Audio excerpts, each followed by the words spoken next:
Welcome back to another English lesson where you improve your English as we watch the news together. Some terrible news out of the state of Tennessee. There was a munitions factory. We'll talk about what munitions means in a minute. But there was a munitions factory that exploded, killing, at first they said 18 people, and now it looks like 16 people. But my heart goes out to all of the families who lost loved ones. In today's English lesson, you will learn the terms munitions, rural, which might be one of the most difficult words to pronounce in English. You'll learn what something is if it's accurate. You'll learn what an assumption is. You'll learn what it means to be methodical. You will learn a different way to use the word stressed. Yeah, this way it will be a verb. And so many more, about 15 terms in all. If that sounds great to you, please go ahead, hit that like button, subscribe if this is your first time here. Let's watch that news clip together. Now to the developing story out of Tennessee. 18 people are believed to have died in an explosion at a munitions factory. The community is coming together tonight to pray for those victims. ABC's Mola Lengi reports for us.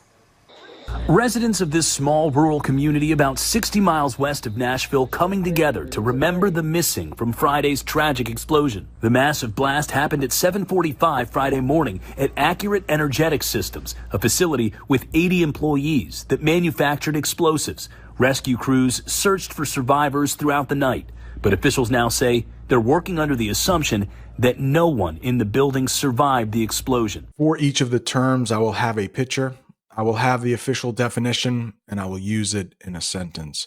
First, we have munitions. Munitions are weapons and bullets used in a war.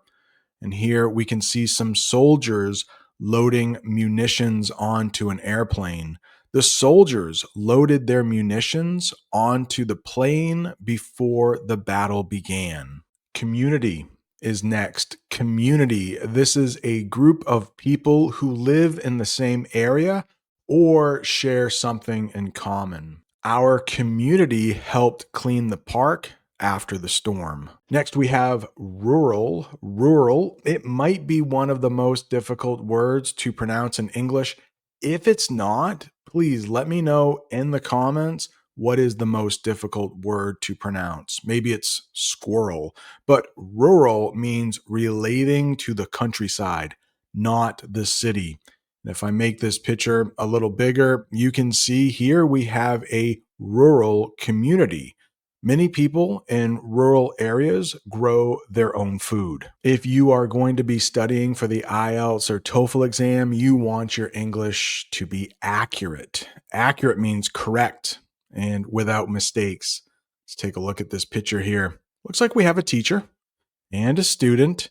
The teacher said my answer was accurate, and that's a good thing. Next, we have a facility. A facility is a building or place made for a special purpose. And here it looks like we have a swimming facility. The new sports facility has a big swimming pool. And so since this is called a sports facility, I can imagine they have maybe basketball courts or soccer fields there as well. Manufactured. Here we have a verb, and it means made in a factory using machines. Now, AI made this image for me. I don't know if I like these shoes or not. Please let me know in the comments. Is this a good looking pair of shoes? I would say they are like lime green and blue. But one thing I know for sure, at least according to the sentence, these shoes were manufactured in Vietnam. Now, I didn't want to assume that they were made in Vietnam. I didn't want to make the assumption, and that's our next word here, assumption. Something you think is true without proof. You got to be careful about making assumptions or assuming something. Assume is the verb. Let's make the picture a little bigger. Again, we have a teacher and a student. My assumption was wrong. He wasn't late. He was early. We've had more than probably 300 people. It's done very delicate, very methodical. things inside the scene. And at this time, we have recovered no survivors. It's a great loss to our communities. The building completely leveled by the blast, cars in the parking lot, charred. The explosion felt for miles. This Ring camera shows the shaking 11 miles away from the plant. Debris landing in Lauren Rourke's yard 4 miles away. The whole house shook. I looked out my bedroom window and I could just see all kinds of insulation debris just falling down. It's all over our yard, all around the house. Multiple agencies, including the FBI, ATF, and Homeland Security, are on scene as investigators work to determine what caused this deadly explosion. Officials stress the investigation will take time. We were already going slow, and now we're slowing things down even more, just for safety for everybody. Officials say the Tennessee Bureau of Investigation is using rapid DNA technology to process the scene so families can be notified. Here is a good adjective to know in English: delicate. Delicate, that means easily broken or damaged, needing careful handling. And I'm not sure why this man doesn't have protection for this vase. It does look quite delicate, and he is crossing the street.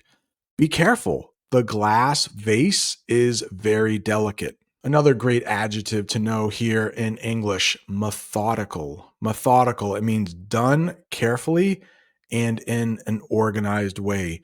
Maybe you study your English methodically. Maybe you do it the same way almost every time. You're very organized. Well, teachers need to be very methodical when they are grading homework. Here we have a teacher. He has a stack of homework, and we have a sentence. He was methodical when checking each student's homework. Leveled is the next word, and it means destroyed or made flat. And in the picture, you can see several houses were leveled. The tornado leveled several houses in the small town. Charred. Charred, it means burned or blackened by fire. We have a man who is burning leaves in his backyard. That is actually illegal where I live. It could start a fire in the forest nearby. But here's a sentence that uses charred. We could smell the charred smell of burned leaves in the air. Yeah, if that's a windy day, that could be some trouble. Those leaves could easily catch those trees in the background on fire. Insulation is next, and that is very important where I live because it gets quite cold here. Insulation is material that keeps heat, sound, or electricity inside or outside. And here we have some insulation in a house, probably to keep that house warm in the winter. Let's read the sentence. Good insulation keeps your house warm in the winter. And I'm not sure if you've ever felt insulation like that, but it can make your skin very itchy. Next, we have an acronym, the ATF. The A stands for something, the T stands for something, right down below. It is the Bureau of Alcohol, Tobacco, and Firearms and Explosives. There's an extra E there. It's a U.S. government agency. If anybody gets in trouble with alcohol, firearms, or explosives, you can probably expect a visit from the ATF.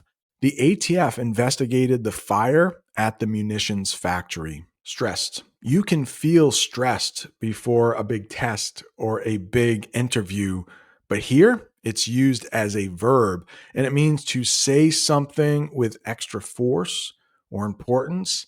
I need to stress to you, you must study your English every day. Here we have another teacher. Maybe she is in India. I actually asked AI to create a picture of a teacher in India stressing how important it is to study for the test. Here's the sentence. The teacher stressed the importance of studying for the test. And that is it. Congratulations, you made it to the end of another very difficult English lesson. For the next couple weeks, I'm still offering those speaking classes. If you would like me to be your speaking partner, I think I will take some time off for the upcoming holidays, though. If you're looking for more news about American disasters, there is a playlist for you. Thanks so much for watching. See you next time.